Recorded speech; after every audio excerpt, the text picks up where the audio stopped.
Hello everyone, तो स्वागत है आप सभी का आज की एक और नई वीडियो में। कैसे हैं आप सब? मुझे उम्मीद है सब बढ़िया होंगे। तो ये वीडियो मैंने स्टार्ट की है, जैसे कि जो कल की वीडियो आई थी उसमें मैंने एक लाइनिंग वाली सलवार में, सिली हुई सलवार में लाइनिंग लगाना बताया था। तो उसके बाद ही जस्ट फिर मैंने ये वीडियो जो है अपनी शूट कर ली थी। जो सलवार मैंने बताई थी आपको, वो इसमें लाइनिंग लगाऊंगी। तो अगर जिस भी बहन को नहीं समझ में आया ना उस वीडियो में, तो ये आप देखते रहिए कि मैंने कैसे कैसे इसमें जो है लाइनिंग को अटैच किया है।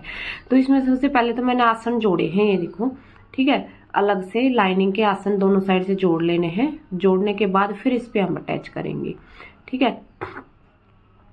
और साथ साथ में हम अपने जो है बातें भी करते जाएंगे और आप लाइनिंग भी देखते जाइए कि यहाँ पे कैसे मैंने लाइनिंग अटैच की है। और इस तरीके से अगर आप लाइनिंग अटैच करोगे ना तो कोई आपको दिक्कत नहीं आएगी और एकदम परफेक्ट तरीके से आपकी लाइनिंग लग जाएगी। अगर गलती से आपने कोई सलवार सिल ली है, उसमें लाइनिंग लगनी थी और लगाना आपको ध्यान नहीं रहा, या फिर किसी से सिलवाई है कस्टमर से कहीं पे बुटीक पे, तो वहाँ पे यानी कि आपकी सलवार में लाइनिंग नहीं लगी है, तो उसमें दोबारा से कैसे लगाएंगे वो आप जो बहनें घर पे सिलाई करती हैं वो भी अच्छे से देखिए, एकदम अच्छे से समझ में आएगी। और जो बहनें बुटीक का काम करती हैं उनको नहीं पता है इस तरीके से लाइनिंग लगाने का, तो वो भी आप देख सकते हैं, ठीक है। बहुत आसान तरीका है और जल्दी से 5 से 10 मिनट में ये लाइनिंग आराम से लग के हो जाएगी तैयार हमारी सलवार में, ठीक है।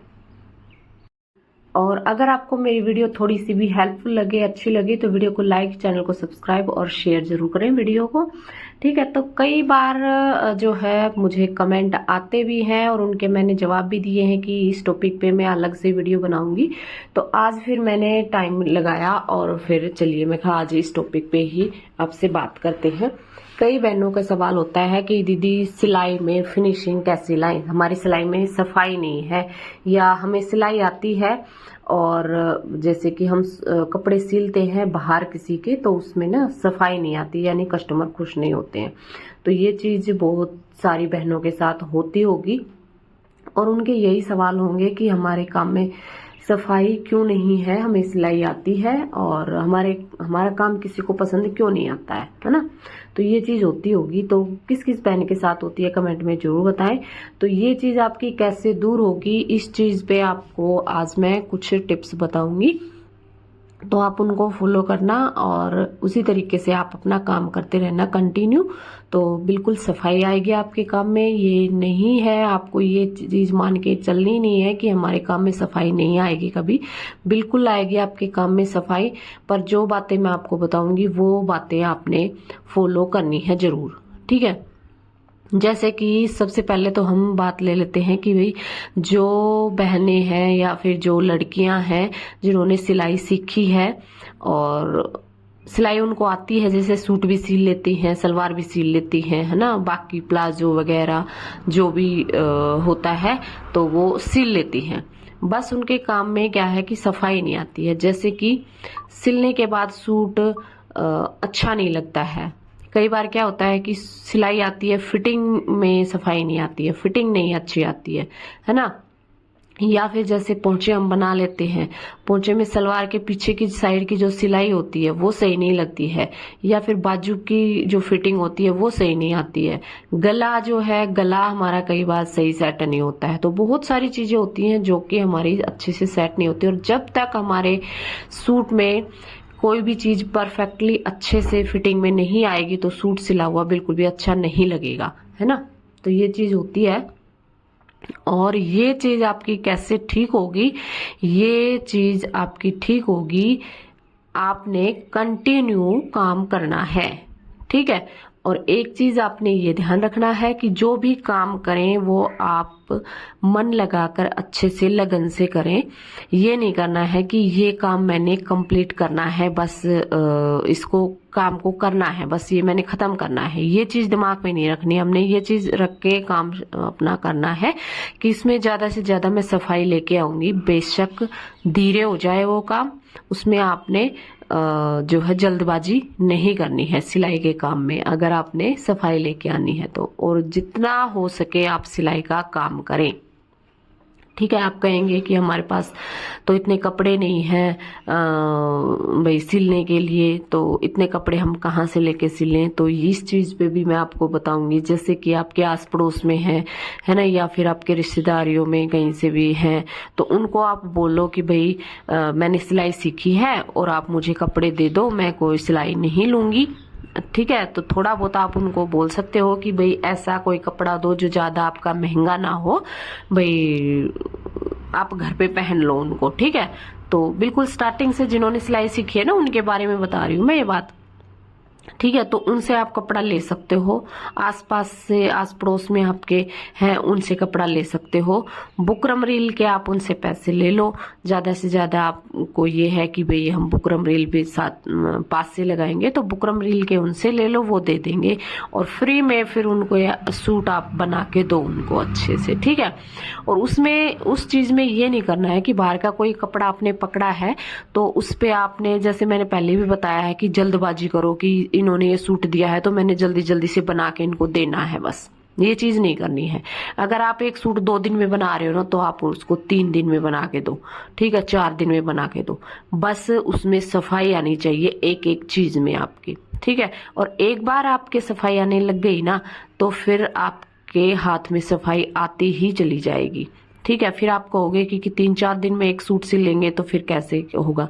ये चीज आपकी, जितना आप कपड़ा सिलोगे, जैसे 4 दिन में एक सूट आप सिल रहे हो स्टार्टिंग में, है ना, और बिल्कुल सफाई के साथ आपने सिल दिया, धीरे धीरे से आपने अच्छे से एक एक चीज देख के सिला है, तो फिर जैसे ही आप करते जाओगे ना काम, वही सूट आप 1-2.5 से 3 घंटे में आप जरूर सिल पाओगे।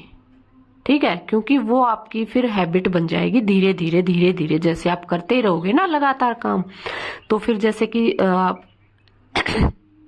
पहले तो आपने स्टार्टिंग में काम किया, धीरे धीरे सफाई से किया, है ना, फिर जैसे कि आगे आप कपड़ा बनाओगे तो वो आपकी वही आदत बन जाएगी, आप बिल्कुल सफाई से ही कपड़ा बनाओगे और आपके हाथ की स्पीड ऑटोमेटिक ही बढ़ती चली जाएगी।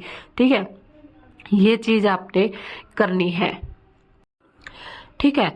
और एक सफाई लाने के ये चीज होती है कि जैसे कि आप सूट सिलने बैठ गए, कुछ भी आप एक सिलाई लगा रहे हो मशीन पे, तो वहां पे हम जैसे सिलाई को बंद करते हैं, धागा हमारा जरूर निकलता है, तो उस धागे को वहीं पे कट करो। ये नहीं है कि भी कपड़े के साथ में आपके धागे लटकते जा रहे हैं। ठीक है।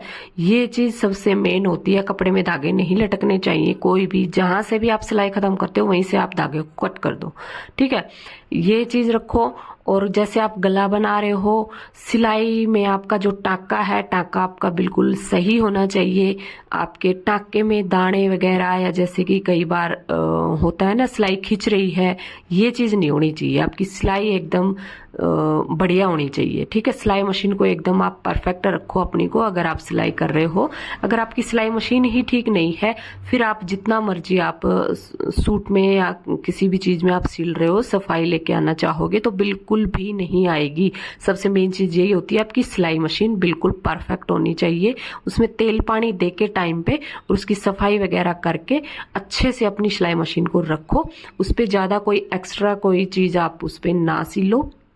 जैसे कि कई बार घरों में होता है ना, गांव में भैया जैसे बोरे कट्टे होते हैं तो वो सिल लेते हैं, तो वो चीज उस सिलाई मशीन से आप मत करो काम उससे। ठीक है। आप उससे बस कपड़े अपने सिलो।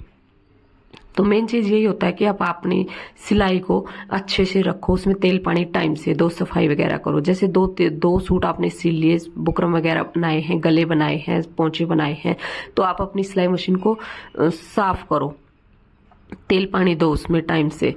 ठीक है। और ऐसे अगर आप करते रहोगे तो सिलाई मशीन आपकी बिल्कुल परफेक्ट रहेगी, अच्छे से चलेगी। और सिलाई मशीन अगर आपकी अच्छी चलेगी तो कपड़े पे भी वो सिलाई अच्छी देगी और आपके कपड़े में सफाई आएगी। ठीक है। सबसे मेन चीज आपकी मशीन भी होती है सिलाई में सफाई लाने का रीजन। तो क्योंकि फिर जैसे कि स्टार्टिंग में कोई भी सिलाई सीखता है तो उसके पास सिंपल सिलाई मशीन ही होती है शुरू में, अगर कोई सीखता है तो सिंपल सिलाई मशीन पे ही सीखता है, ठीक है। तो उसी पे आप अपने हाथ में सफाई ला सकते हो सिंपल सिलाई मशीन में। ये जरूरी नहीं है कि आपने बड़ी मशीन लेनी है। जो हाथ वाली मशीन होती है उस पे आप अच्छे से काम करो घर पे बैठ के आराम से, और उस पे ही सफाई लाओ। आप जितने कपड़े आप सिलोगे, जितने कपड़े आप निकालोगे सिलाई मशीन से, उतना ही आपका हाथ साफ होगा, उतना ही आपके दिमाग में ये आएगा कि ये चीज ऐसे बनेगी, ऐसे बनेगी, ऐसे कटेगी, ऐसे कटेगी, ठीक है। तो वो आपका जो दिमाग है वो अपने आप ही काम करने लग जाएगा जितने कपड़े आप सिलोगे, ठीक है।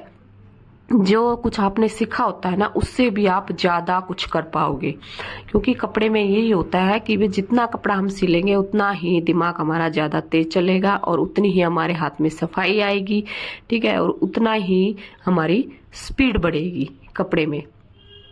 तो ये चीज आपने जरूर ध्यान रखना है। एक वीडियो मैंने पहले भी बनाई थी, उसमें भी बताया था आपको कि जितना कपड़ा आप निकालोगे उतना ही आपको सही रहेगा बिगनर्स बहनों के लिए, ठीक है। जिन्होंने सिलाई मशीन सीखी है अभी अभी, तो आप इस तरीके से ये ट्रिक आप जो है यूज करें और फिर बताएं आप मुझे कि आपके हाथ में सफाई आई है या नहीं आई है, ठीक है। तो बिल्कुल आपने जल्दबाजी नहीं